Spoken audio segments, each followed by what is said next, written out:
Here I am at FICCI Frames 2016, the theme being digital this year, and I am with a person whose name needs no further addition or introduction in this case. I'm here with the one and only Mr. Prahlad Kakkar. Hello, sir. Hi, how do you do? I'm doing fine, thank you. So, Mr. Prahlad, I want to ask you a set of questions which are pertaining to this year's theme and what's important in the digital market and also in the media and entertainment market in general.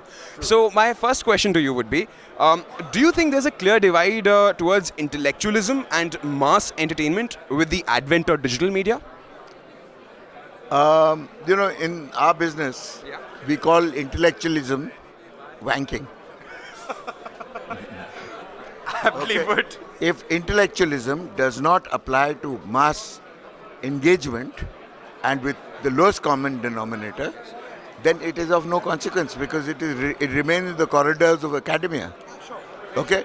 And when you translate it into entertainment, it doesn't entertain because it just lectures. And you talk in intellectual company, every intellectual talks to another intellectual. And if you don't happen to be an intellectual, you're left out of the dialogue.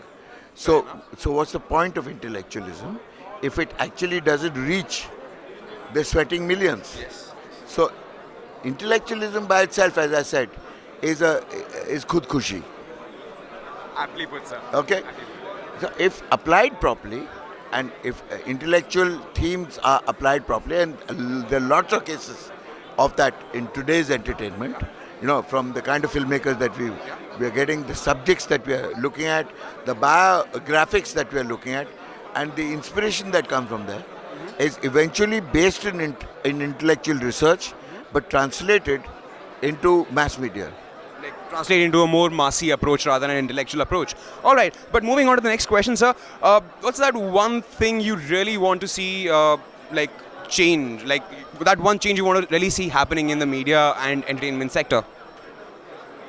Well, the fact is that advertising was known to be people who were only interested in selling a product. Yeah, sure. Okay, and there was no need for them to initiate social change because social change was what drove advertising more than anything else.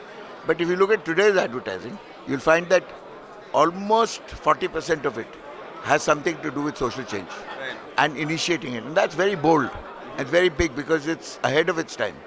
It's not reflecting a society to itself. It is talking about dreams. And it's talking about not today's dreams, not yesterday's dreams, but tomorrow's dreams. And if you don't project tomorrow's dreams sensibly, then a country without dreams is no country at all. Aptly put, sir. But before I let you go off, I want to ask you one last question, which happens to be, what's that one area of business that you see or you would rather want to see perishing because of the digital disruption happening in the market right now, and which also justifies the perishing it's undergoing? I think the time for the middleman has come to perish. All right. Frankly. Okay. We are a society that traditionally is full of middlemen. All right. Okay? And middlemen are basically traders who trade on somebody else's value. Yeah. So if a farmer produces, then the middleman takes the lump of it and the consumer pays for that middleman. Today, the digital media is capable of putting the farmer directly in touch with the consumer and cutting out the middleman. Sure. So everybody benefits. Not only does the farmer get a fair price for his produce, but the consumer gets a better deal. And he also knows that he can buy across the country, not just locally.